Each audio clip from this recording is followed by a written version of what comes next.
Olá pessoal, tudo bem? Estamos aqui, dizem, considerando o circuito da figura abaixo, determina a resistência equivalente às tensões e às correntes se uma tensão é aplicada, de 15 volts é aplicada nos seus terminais. Então, a primeira ideia, né, no circuito desses, ou não em geral, ah, é verificar as fontes, né? Quantas fontes tem o teu circuito. Na verdade, essa análise é válida tanto para análise teórica, prática, analítica, etc. Então, temos que verificar todas as fontes. Quantas fontes temos, como é que tipo de fontes nós temos. Então, para esse caso aqui, nós temos uma única fonte que é aplicada nos terminais A e B. Eu acho que todos conseguem ver, né? Então, então quando temos uma única fonte, né? Isso é segundo o modo docente, não são as minhas palavras. Ele diz que quando temos uma única fonte, nós podemos usar os conhecimentos básicos que nós temos desde a escolinha, que é fazer análise de circuitos usando série paralelo, o que é estrela, triângulo, ponte do Wheatstone, etc. Então, para esse caso, né, vendo aquele ramo, aquele circuitinho lá no meio, aquele quadrangular, se assemelha com a ponte do Wheatstone, mas não está equilibrado, então não vai ajudar.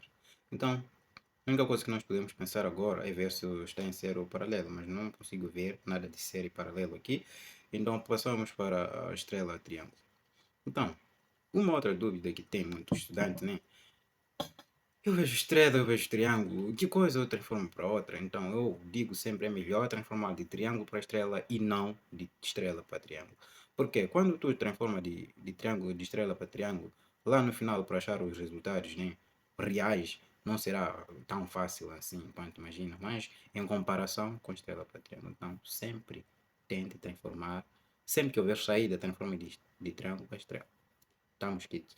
Então, eu vou aqui apresentar o circuito, uh, né, com aquele mini esquema quase transformado, né, só para ver, e coloquei aqui os labels da resistência R5 linha, R2 linha, R1 linha, né, só para estar, podias dar qualquer nome, e estão aqui as respectivas formas de transformação, acho que vocês conhecem, substituindo aqui os valores, né, obtemos isso, uh, obtemos isso, e calculando isso, vamos encontrar mais resistência meramente pequenas, consideráveis, né, são esses daqui, e nós podemos mandar isso para a nossa caixa de dados, né? Para não esquecermos desses valores, né? Então eu vou armazenar todos os valores que nós calculamos à esquerda, tudo bem? Então, tendo o circuito, né, podemos remover as resistências antitransformadas, que é R1, R2 e R5. Eu vou remover a resistência, vou ficar apenas com o circuito transformado para uma fácil compreensão, né? Então vamos ficar com mais ou menos uma coisa like that, né? Yeah. O slide está a dar, mas ok, ficamos isso. Eu representei aqui as setas das correntes, o sentido das correntes, né? Mas não coloquei os labels das correntes, os nomes das correntes, porque eu estou muito preocupado agora com a resistência equivalente, que é o primeiro pedido. Então, como conseguem ver aqui, temos dois ramos que estão em paralelo, ok? Tem duas resistências em série entre si, mas os dois ramos estão em paralelo. Acho que vocês conseguem ver aí.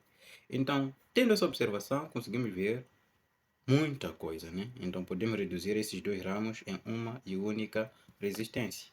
Então temos aqui, né? A resistência equivalente será igual a R6 mais R5 linha, porque os dois estão em série, e também estarão em série com esse ramo gigantesco, né? Que eu disse vamos substituir como única resistência, tá aí? E também estarão em série com a resistência R7. Ficamos com mais ou menos dessa forma meramente gigantesca e substituindo pelos resultados aqui também obteremos um resultado gigantesco, né? A fórmula reflete o resultado, nem sempre. Então ficamos com mais ou menos isso, né? A resistência equivalente agora a 74,36 ohms.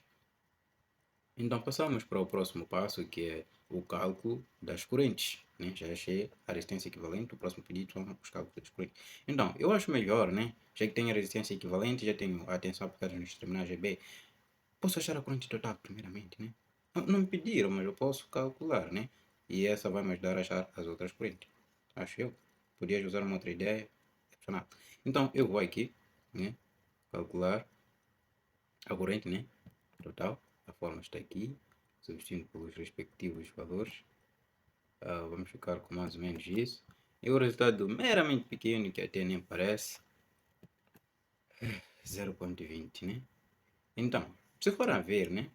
E total é a mesma que passa na resistência R6, é a mesma que passa na resistência R7. Então, para dizer, já conhecemos a 46, já conhecemos a 47. É igual aí total. Então, vamos isso, eu vou guardar isso aqui na minha caixa de correntes. Essa daqui que apareceu do nada.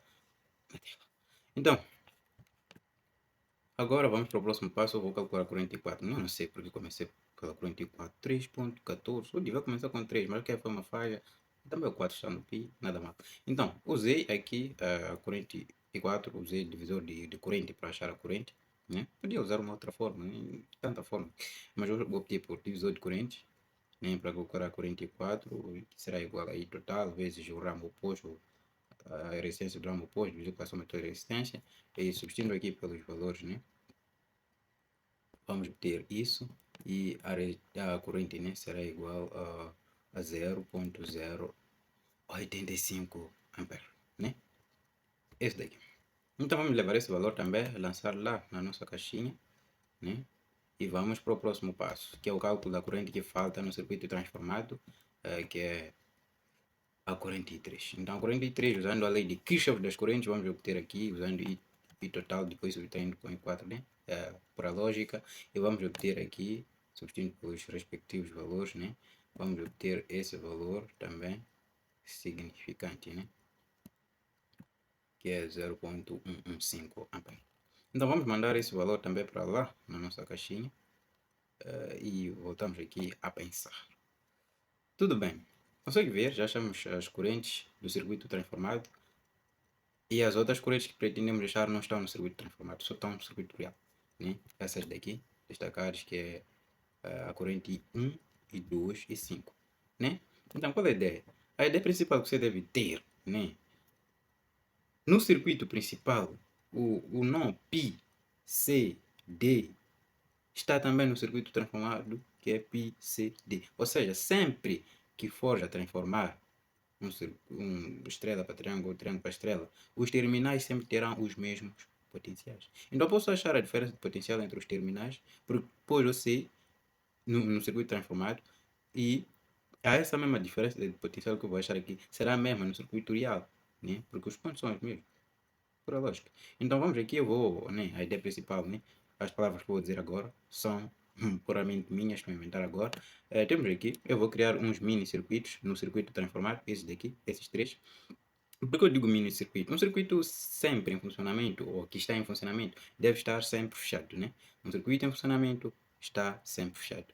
Então, eu tenho que fechar esses circuitos para poder percorrer, achar as minhas diferenças de potencial. Então, vamos aqui, eu vou percorrer primeiramente a malha 1, né? Vou percorrer a malha 1. Estamos juntos, né? Então, vou percorrer a malha 1, de seguida vou percorrer a malha 2, de seguida vou percorrer a malha 3, né? Mas em circuitos diferentes. Eu tenho três circuitos, então tenho três mini circuitos, né? Então vamos. Aqui vamos para a malha 1, calcular a diferença de potencial é πC. Então na malha 1 ficamos aqui com πC menos I3. Por que esse menos? Se for já ver o sentido escolhido para percorrer a malha 1, vai no sentido contrário com a corrente 3, então é por isso que é menos. E o mesmo fazemos aqui para a corrente na resistência R5 linha, vai no sentido contrário aqui, total 10, enquanto nós estamos a percorrer a malha assim, exato. E é por isso que é negativo, e ficamos mais ou menos com isso. E passamos para a segunda malha. Na segunda malha, se for já ver, né, aqui, a diferença potencial PD será negativa, porque o sentido escolhido para percorrer a malha não vai de acordo com o sentido do circuito fechado, né? O circuito PD, né? Então por isso que eu coloquei menos. O resto são aquelas 10 sentidos correntes, né? Então essa observação de sinais que deves ter. Então passamos aqui também para a malha 3 e vamos seguir a mesma ideia. Né? Depois de montar essas três fórmulas, esse circuito já não mais nos interessa, tá bom? Já não mais, já nos forneceu todos os dados possíveis. Então eu não preciso mais desse circuito. Então qual é a ideia? Eu vou organizar as minhas equações de maneira embora o circuito. Eu não preciso mais dele. Eu já tenho todos os valores necessários. Então aqui eu vou calcular essas diferenças de potenciais, né? Dividir pelos valores, os resultados, etc, etc. Ficamos aqui. né? Com a diferença de potenciais, com esses valores feios. Yeah, de facto são. E com esses valores, eu tenho a diferença de potencial entre os terminais, tenho a respectiva resistência que falta, a minha corrente. Então vamos calcular aqui a corrente que falta, né? Então temos aqui as formas, podem confirmar no circuito real. Temos aqui também os respectivos resultados, né, os valores. Vou substituir e as correntes serão exatamente essas daqui. Né? Essas daqui. Bonitinhas, né? Então vou mandar também para lá na minha caixinha de valores. Né? Tá lá? As correntes. Já achei todas as correntes, mas pediram também para achar as diferenças de potenciais. Mas eu não vou fazer isso. É tanto trabalho para mim, sinto a pena do pi. Então, faça o seguinte: já tem a corrente, já tem a resistência. Faz apenas U vezes G, R vezes G, R vezes G. Vai achar a diferença de potencial em cada resistência. Eu não vou fazer isso para ti. Também porque estou cansado. Então, passamos para o próximo step, que é verificar, né, se os nossos resultados estão coerentes ou estão corretos. Verificando o equilíbrio das potências, né? Então, já que temos uma fonte aqui, né? A potência fornecida será igual à tensão aplicada nessa fonte, né? Que da fonte vezes a corrente total, né? Que é isso daqui, e a potência fornecida é vezes G, né? É a potência consumida, né? Pelas cargas é dada por essa fonte. Vou substituir aqui pelos valores, né? Vou substituir pelos valores e o resultado, os resultados, né? Temos aqui 3 watts, né? Para a potência fornecida e 2,96, o que é 785 para a potência consumida, né? Então, conseguimos ver que esses resultados são ligeiramente próximos, para dizer que fomos eficientes também, porque estamos com brincadeiras. Essa é a ideia principal do exercício e os demais exercícios, pensem assim que vai se dar bem. Muito obrigado, Pedro Gomes.